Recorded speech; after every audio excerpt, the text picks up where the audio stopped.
Halo teman-teman, apakah kalian sehat? Saya harap teman-teman sehat dan selalu bersemangat untuk belajar bersama.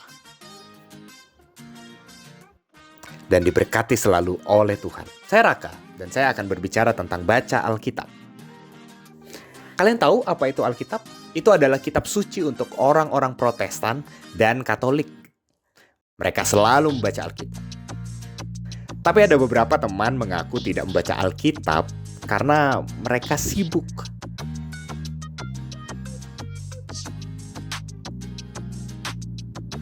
Ada mengalami sulit paham karena hambatan bahasa dan berbeda dengan buku lain. Bahkan ada malas dan tidak ada waktu. Sama saya juga, saya sering tidak ada waktu untuk membaca.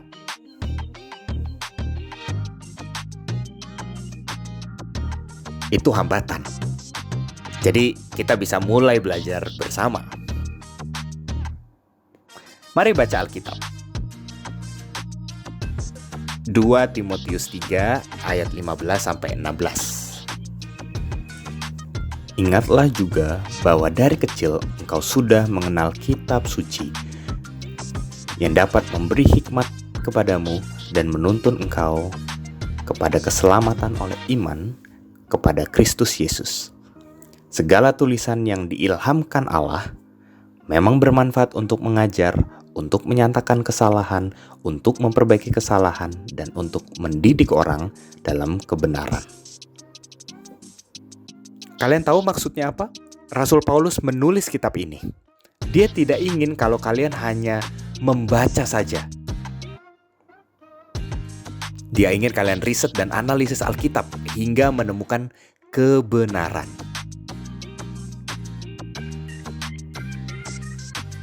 Dengan memahami dengan benar. Dia tidak bermaksud kalau itu salah.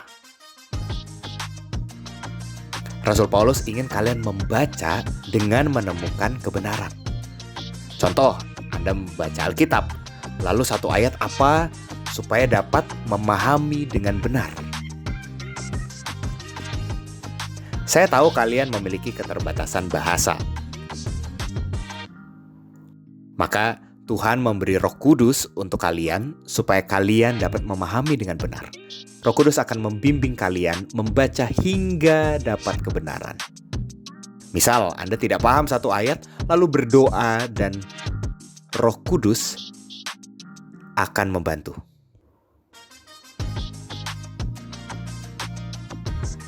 Sehingga Anda akan memahami satu ayat apa tadi. Sebenarnya Alkitab bukan untuk hafal, tapi praktik. Ketahui bahwa apakah praktik sesuai apa yang saya baca tadi. Saya selalu bilang kalian bahwa Alkitab bukan untuk hafal. Misal, satu ayat dibaca, lalu praktik dan refleksi diri. Kalian baca ayat 2 Timotius 3 ayat 17. Dengan demikian, tiap-tiap manusia kepunyaan Allah diperlengkapi untuk setiap perbuatan baik. Ayat 17 itu menunjukkan tujuan Rasul Paulus menulis, yaitu perbuatan baik. Misal, kalau Anda baca Alkitab, pertanyaan itu, apakah perbuatan baik? Itu adalah tujuannya. Demikian juga tujuan Rasul Paulus menulisnya. Beliau tahu bahwa semua orang haus akan kebenaran. Rasul Paulus menulis dengan tujuan perbuatan baik. Maka orang akan mencari kebenaran yang perbuatan baik juga. Apakah kalian tahu 10 perintah Tuhan di sekolah minggu? Terdapat pada Perjanjian Lama, benar? Kalau sudah hafal, bagus! Selamat! Terus lakukan ya. 10 perintah Tuhan adalah dasar Alkitab. Maka Yesus datang di dunia dan dia menggenapi 10 perintah Tuhan pada perjanjian baru. Jadi perjanjian lama dan perjanjian baru memiliki hubungan. Kalian bisa baca kitab kisah-kisah para rasul. Sebelum Yesus naik di surga, Yesus memerintahkan para muridnya untuk pergi ke bangsa-bangsa. Terdapat dalam amanat agung di Matius 28 ayat 16-20. Jadi murid-muridnya pergi ke Persia, India, Eropa di Roma, dan banyak-banyak tempat.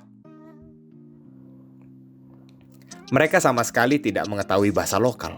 Lalu bagaimana komunikasi? Roh Kudus membantu pelayanan mereka terdapat di kitab Kisah-Kisah Para Rasul. Jadi kalian bisa membacanya. Saya tahu teman-teman memiliki hambatan bahasa dan tidak punya waktu untuk membaca Alkitab. Sama dengan saya.